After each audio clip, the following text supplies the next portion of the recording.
Unsa na may oras? Alas 4 naman di ay.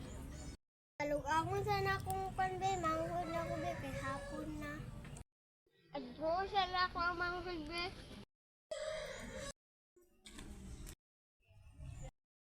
Aha naman di ay ako manghod bay.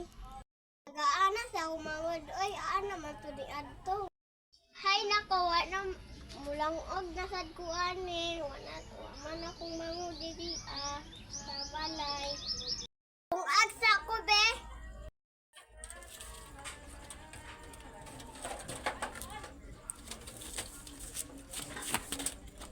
Ay, napinig.